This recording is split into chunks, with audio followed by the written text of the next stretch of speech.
안녕하세요. 셀코TV 서재걸의 그린병원입니다.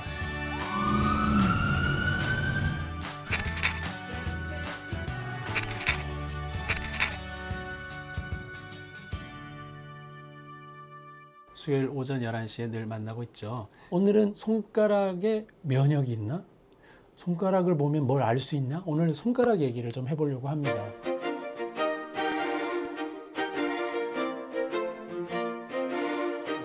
근데 손가락 얘기하기 전에 먼저 얘기하고 싶은 게 여러분들이 그 오리발과 닭발의 차이를 아세요? 오리발과 닭발의 차이를 아세요? 맛의 차이 말고 오리발, 닭발 태생적으로. 오리발은 갈퀴가 있죠. 물갈퀴처럼. 그래서 이렇게 발이 있다면 여기다 갈퀴가 있어서 오리발은 그렇고, 닭발은 갈퀴가 아니라 정말 딱 발이 정확하게 보이는 게 닭발이죠. 네. 근데 제가 왜 이 발 얘기를 하고 있냐 하면, 우리가 태어나기 전에 우리 손 모양은 오리발처럼 되어 있어요. 원래는 갈퀴가 있었다는 거예요. 근데 오리발이 아니라 닭발이 된 이유가 있다는 거죠. 왜? 이제 태어날 때 그 물갈퀴 같은 갈퀴가 없어져서 손가락이 다 제대로 5개가 이렇게 만들어지고, 여기도 5개 이렇게 만들어집니다. 그러니까 원래는 오리발이 되어 있었다면 이렇게 뭉치로만 그죠? 살면 되지만, 닭발이 되어 있다는 얘기는 이 낱개를 다 잘 써야 된다는 뜻이에요. 이 낱개를 다 잘 써야 된다는 뜻이에요. 근데 그걸 제대로 쓰지 않으면 병이 생길 수밖에 없죠. 우리는 닭발이니까 오리발이 아니잖아요. 그래서 여러분들이 손가락이 10개 있는 이유를 꼭 기억을 하셔서, 오늘부터 손가락이 제대로 10개 다 쓰고 있는지, 그리고 발은 너무 발망치로만 살고 계신 게 아닌지, 10개가 다 움직이는지를 매일 좀 확인하시면 그게 큰 운동이 될 수 있습니다.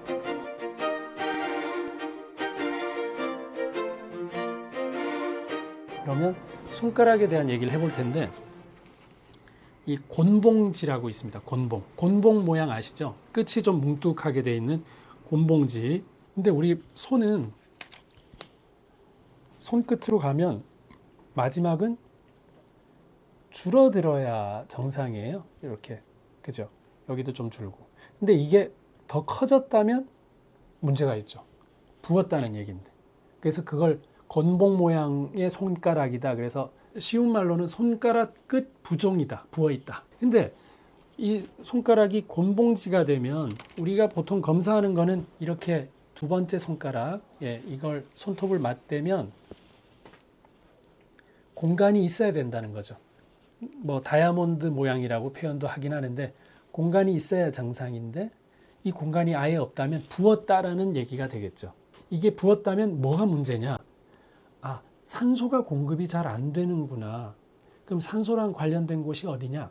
폐, 심장 이런 쪽에 문제가 있으면, 이 말초 끝까지 산소 공급이 잘 안 되면 여기 있는 모세혈관들이 좀 확장이 되거나 하면서 이 수분 같은 것들이 붓기로 나타날 수 있다라고 유추를 하고 있어요. 여러 가지 원인들이 있지만, 근데 대표적인 건 또 폐 섬유화 됐을 때, 섬유증이 있을 때 이 곤봉지가 25%에서 50% 정도가 나타나요.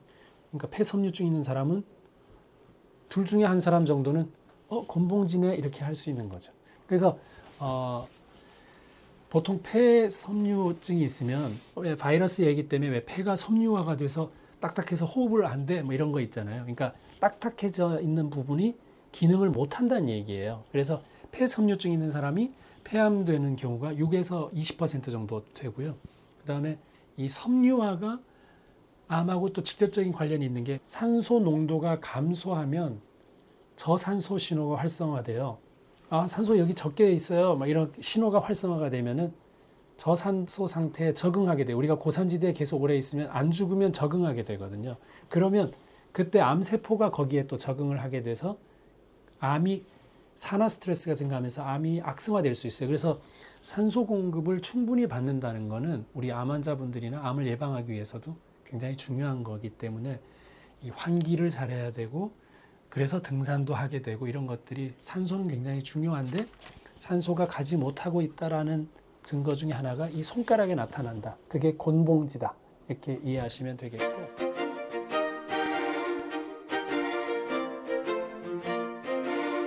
결국은 이 손가락은 저는 손과 다르다라고 얘기합니다. 그러니까 이렇게만 살고 있으면 난 손가락으로 산 적이 없다라는 뜻이고, 이렇게 있어서 이렇게 만나본 적이 있어야 돼요. 근데 놀라운 건 이 운동을 하게 되면 다 다른 근육을 쓰게 돼 있어요. 한번 해보시면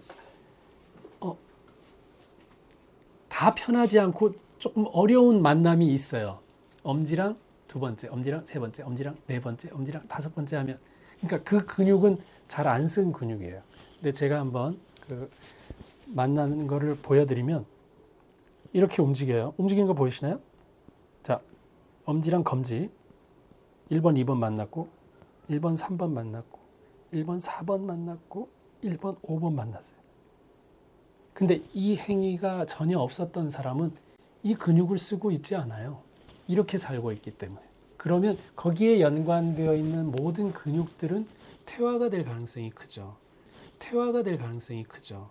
그래서 우리가 손으로 하는 뜨개질을 해라, 피아노를 나이 들어서도 좀 배워라 하는 이런 여러 가지가 결국 이 모든 근육을 쓰기 위해서지 뭐 손가락 끝 위에서 하는 일이 아니죠. 그걸 꼭 좀 기억하시면 좋겠고, 그래서 손가락의 변화들 이런 것들을 가지고 내 몸 상태도 한번, 폐가 문제가 있는지 이런 곰봉지를 가지고도 한번 판단해 보시고, 결국 얘네들이 자주 만나면 충분히 이 피도 통하고 몸도 좋아질 수 있다. 요거 꼭 기억하셔서 건강하시기 바랍니다.